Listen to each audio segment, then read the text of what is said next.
Hello दोस्तों, स्वागत है आप सभी का एक बार फिर एसएच न्यूज़ चैनल पर। तो आज तारीख 24 जुलाई 2022 दिन रविवार। आइए बात करते हैं दिन भर के ताज़ा समाचार और टुडे ब्रेकिंग न्यूज़ अपडेट की इस वीडियो में नजर डालते हैं देश के तमाम बड़ी खबरों पर। दोस्तों, कांग्रेस के बाद अब भाजपा ने भेजे अपने जिला व जनपद सदस्यों को महाराष्ट्र। बता दें, जिला व जनपद पंचायत के सदस्यों की चुनाव की तारीख जैसे जैसे नजदीक आती जा रही है, उसी के साथ साथ राजनीति पारा भी जिले में लगातार गर्माता जा रहा है। दोस्तों, इसी के तहत अब भारतीय जनता पार्टी ने भी अपनी पार्टी के 8 जिला पंचायत सदस्यों सहित जनपद पंचायत के 18 सदस्यों को महाराष्ट्र के लिए रवाना कर दिए हैं, जो मतदान वाले दिन ही वापस जिले में आएंगे। दोस्तों, उल्लेखनीय कि राजगढ़ जिले में कुल 18 जिला पंचायत सदस्य हैं, जिनमें से 10 सदस्य कांग्रेस के हैं, जबकि 8 सदस्य भाजपा के जुड़े हुए हैं। ऐसे में यहां पर कांग्रेस का पलड़ा फिलहाल भारी नजर आ रहा है। इसी बीच गुरुवार को पूर्व मुख्यमंत्री दिग्विजय सिंह ने कांग्रेस के सभी सदस्यों को भोपाल बुलाने के बाद उनके साथ बैठकर शुक्रवार को छत्तीसगढ़ के लिए रवाना कर दिया था। दोस्तों, मेरठ मेडिकल कॉलेज में हुई कावड़ियों की सर्जरी सड़क दुर्घटना में कट गया था। बता दें, मेरठ मेडिकल कॉलेज में एक शिव भक्त कावड़ियों की सर्जरी हुई है। मामले में बिजनौर जिले के थाना बंडावर के चंदक रोड पर सड़क दुर्घटना में कावड़ियों का हाथ कट गया था। बता दें कि एक ट्रैक्टर ट्रॉली से शिव भक्तों की बाइक में जोरदार टक्कर मार दी थी। इससे 3 लोग गंभीर रूप से घायल हो गए थे। इन तीनों घायलों में से एक का हाथ कटकर जमीन पर गिर गया था। ये तीनों व्यक्ति मेरठ जिले से डाक कावड़ लेकर हरिद्वार की ओर जा रहे थे। मेडिकल कॉलेज के पीसीआर ने बताया कि सभी घायलों का ऑपरेशन जारी कर दिया गया है। दोस्तों, बता दें, यूपी से चल रहा था inter state drug cartel. Punjab police ने लाखों की दवाओं सहित गिरोह का सरगना दबोच लिया है। दोस्तों, बता दें, पंजाब पुलिस को एक बड़ी सफलता हाथ लगी है। पंजाब पुलिस ने शुक्रवार देर शाम एक अंतर्राज्यीय राज्य दवा ड्रग कार्टेल का फांडा फोड़ दिया है। दोस्तों, पुलिस ने उत्तर प्रदेश के सहारनपुर जिले में एक अवैध भंडार गोदाम में छापेमारी की। इस दौरान 7 लाख से ज्यादा टैबलेट, कैप्सूल, फार्मा ओपियोसाइड के इंजेक्शन बरामद कर लिए गए। पुलिस ने यूपी के सहारनपुर में आईटीसी के पास खलासी लाइन का रहने वाला आशीष विक्रमसा, जो इस गिरोह का मेन सप्लायर है, उसे भी गिरफ्तार कर लिया है। दोस्तों, 2 दिवसीय गुजरात दौरे पर पहुंचे गृह मंत्री अमित शाह पुलिस मुख्यालय में कंट्रोल रूम का किया उद्घाटन।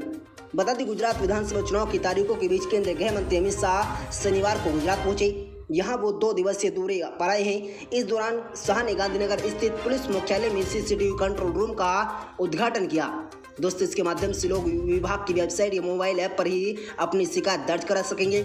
अधिकारियों के मुताबिक गृह मंत्री गांधीनगर में राष्ट्रीय फोरेंसिक विज्ञान विश्वविद्यालय के परिसर में आयोजित होने वाले कार्यक्रम में यातायात प्रबंधन के लिए निरीक्षण कक्ष का उद्घाटन करेंगे। दोस्तों, केंद्रीय मंत्री अमित शाह ने कहा है कि पीएम मोदी के यानी प्रधानमंत्री बनने के बाद रामनाथ कोविंद के राष्ट्रपति बना गया। वे भी गरीब परिवार से ताल्लुक रखते हैं। अब द्रौपदी मुर्मू देश की अगली राष्ट्रपति होंगी। जो लोग आदिवासी समाज के विकास की बात करते हैं, लेकिन असल लोगों को बांटने का काम करते हैं, राजनीति करते हैं, उन लोगों के लिए एक जवाब की तरह दे दिया गया है। बिजली मंत्री तक पहुंचा करोड़ों रुपए का स्ट्रीट लाइट घोटाला, अधिकारियों से रिकवरी के आदेश। दोस्तों, बता दें, हिसार के बरवाला नगर पालिका में करोड़ों का घोटाला सामने आया।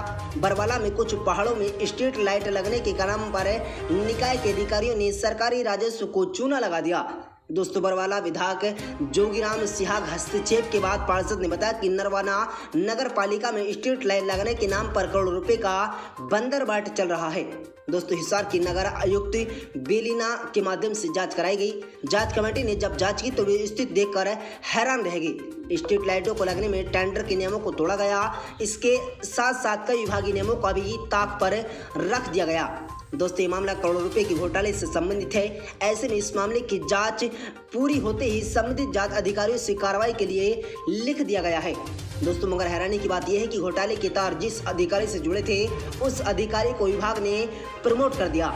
जब मामला ऊर्जा मंत्री चौधरी रणजीत सिंह चौटाला के सामने उठा है, तो मामले में एक बार फिर से तेजी पकड़ ली है।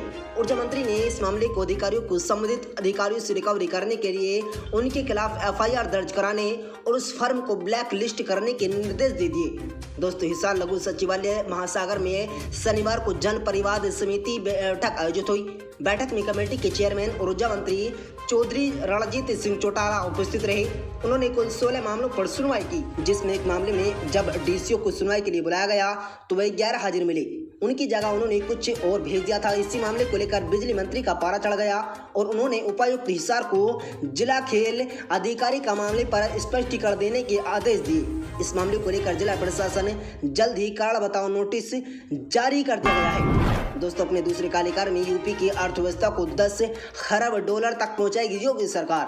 बता दें, उत्तर प्रदेश के राष्ट्र की 16% आबादी रहती है। जून में प्रधानमंत्री मोदी ने 80 करोड़ रुपए से अधिक 1406 परियोजनाओं की आधारशिला रखी थी। उत्तर प्रदेश के विकास पर केंद्र और राज्य दोनों सरकारों को ध्यान दिए जाने से निवेशकों में आत्मविश्वास बढ़ा। इसी से वित्त वर्ष 2022 में राज्य का निर्यात करीब 30% बढ़ गया है। दोस्तों, राज्य सरकार ने 2022 और 23 शैक्षिक सत्र के लिए सरकारी स्कूलों में 6 से 14 साल के बीच 2 करोड़ रुपयों को दाखिला कराने का लक्ष्य रखा था, लेकिन जुलाई 2022 तक राज्य सरकार अपने लक्ष्य की दिशा में आगे बढ़ रही है, क्योंकि इनमें 1.88 करोड़ रुपयों को बच्चों को सफलतापूर्वक नामांकित किया, जो पूरे प्रदेश के 1.3 लाख स्कूलों में पढ़ रहे हैं। दोस्तों, राज्य से उच्च शिक्षा प्रणाली को पहले से काफी बेहतर किया गया है। राज्य हर साल करीब 16 लाख स्थान तक तैयार करता है, जिनमें से आधे से अधिक महिलाएं हैं। प्रदेश का सकल नामांकन अनुपात 25.3 है, जो कि राष्ट्रीय औसत 27.1 बिल्कुल अलग है। किराना कनेक्शन काटने से नाराज बिजली विभाग के ऑफिस पहुंचकर युवक ने की तोड़फोड़, अधिकारियों को भी धमकाया। बता दें, उत्तर प्रदेश में शामली जिले के किराना कस्बे में बिजली बिल बकायेदारों के कनेक्शन काटे जाने से क्षुब्ध एक व्यक्ति ने उपखंड कार्यालय में घुसकर दबंगई दिखाई और वहां पर तोड़फोड़ भी की। आरोप है कि युवक ने जेई और एसडीएम से अभद्रता करते हुए सरकारी कागज फाड़ दिए और उन्हें धमकी भी दे दी। दोस्तों, मानव विभाग की ओर से कोतवाली में तहरीर दे दी गई है। पुलिस ने कार्रवाई शुरू कर दी है। बता दें कि उच्च अधिकारियों के आदेश पर जनपद शामली में भी बकायेदारों से वसूली करने और उनका बिल काटने की कार्रवाई चल रही है। इसे लेकर किराना कोतवाली क्षेत्र के विद्युत विभाग ने कार्रवाई की।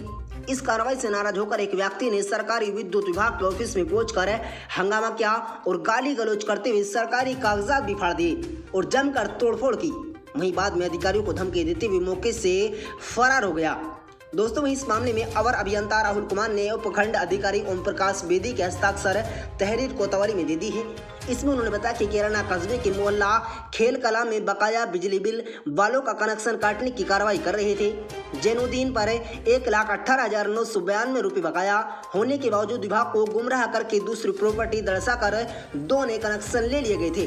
विभाग की टीम ने दोनों कनेक्शन काट दिए थे।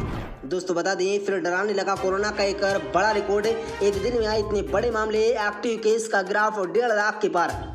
बता दें, देश में कोरोना वायरस के मामले में तेजी से इजाफा हो रहा है। देश भर में कोरोना के एक्टिव केस का ग्राफ 1.5 लाख से पार पहुंच गया है। दोस्तों, पिछले 24 घंटों में देश भर में कोरोना के कुल 21,411 नए मामले सामने आए हैं। इस दौरान 67 लोगों की जान भी चली गई है। वहीं 20,726 लोग कोविड-19 से रिकवरी कर दिए गए। दोस्तों, स्वास्थ्य मंत्रालय के आंकड़ों के अनुसार दैनिक संक्रमण दर 4.46% हो गई है। बता दें कि बीते शुक्रवार को देश भर में कुल 21,880 नए मामले सामने आए थे। इस दौरान 60 लोगों की मौत भी हुई थी। दोस्तों, राजधानी दिल्ली में शुक्रवार को कोरोना वायरस संक्रमण के साथ 12 नए मामले सामने आए और महामारी से एक मरीज की मौत हो गई। दोस्तों, राज्य सरकार के स्वास्थ्य विभाग के अनुसार संक्रमण की दर 4.46% दर्ज कर ली गई। ब्रिटेन में कहा गया कि राष्ट्रीय राजधानी में अब तक संक्रमण के 19,47,025 मामले सामने आ चुके हैं और कोविड-19 से 26,298 मरीजों की मौत हो चुकी है। दोस्तों, मान सरकार का बड़ा ऐलान, किसानों को दी बड़ी राहत। बता दें, पंजाब के किसानों के लिए सीएम भगवत मान सरकार ने बड़ा ऐलान करते हुए ट्यूबवेलों को लोड बढ़ाने के लिए राहत दे दी है। सरकार ने ट्यूबवेलों का लोड बढ़ाने से वंचित किसानों के लिए सरकार से समय सीमा बढ़ाकर 15 सितंबर कर दी है। सीएम भगवत मान सरकार ने किसानों को इस योजना का अधिक से अधिक लाभ उठाने की बड़ी अपील की। दोस्तों, इस संबंध में मुख्यमंत्री भगवत मान ने ट्वीट कर कहा है कि ट्यूबवेलों को लोड बढ़ाने का खर्च भी कटौती कर दी गई है। उन्होंने कहा कि इन्होंने ये बताते हुए खुशी हो रही कि अब तक 1.28 लाख किसान इस योजना का लाभ ले चुके हैं। प्रेमी जोड़े के लिए दिल्ली हाईकोर्ट का बड़ा फैसला, अपनी मर्जी से शादी करने वाले कपल को परिवार वाले नहीं कर सकते जुदा। बता दें, दिल्ली उच्च न्यायालय ने दिल्ली पुलिस को अपने परिवारों के खिलाफ शादी करने वाले जोड़ों की सुरक्षा सुनिश्चित करने का निर्देश दिए हैं। साथ ही ये भी कहा कि एक बार जब 2 सहमति वाले वयस्क पति पत्नी के रूप में एक साथ रहने का फैसला करते हैं तो कोई भी उनके परिवार के सदस्य सहित हस्तक्षेप करने का हकदार नहीं है। दोस्तों कोर्ट ने ये भी कहा कि राज्य अपने नागरिक की रक्षा करने के लिए संवैधानिक दायित्व के तहत चलता है, खासकर जब सहमति से शादी करने वाले वयस्क अलग जाति या समुदाय के होते हैं, न कि रक्षा और जरूरी जाती है। कोर्ट ने कहा कि संवैधानिक न्यायालयों को नागरिक की सुरक्षा के लिए आदेश पारित करने का अधिकार है, विशेष रूप से उस मामले में जिससे वर्तमान में कोई विवाद हो रहा हो। एक बार जब दो वयस्क पति और पत्नी के रूप में एक साथ रहने के लिए सहमत हो जाते हैं तो उनके परिवार सहित तीसरे पक्ष से उसके जीवन में कोई हस्तक्षेप नहीं कर सकता। दोस्तों महाराष्ट्र में मंत्रिमंडल के विस्तार को लेकर आया बड़ा अपडेट। बता दें महाराष्ट्र कई दिनों से सियासी घमासान के बाद शिंदे सरकार बनी। इसके बाद शिवसेना नेता एकनाथ शिंदे ने मुख्यमंत्री और बीजेपी नेता देवेंद्र फडणवीस ने डिप्टी सीएम पद की शपथ ली। दोस्तों शिंदे सरकार को बने 22 दिन पूरे हो चुके हैं, लेकिन अभी तक मंत्रिमंडल विस्तार का पेच फंसा हुआ है।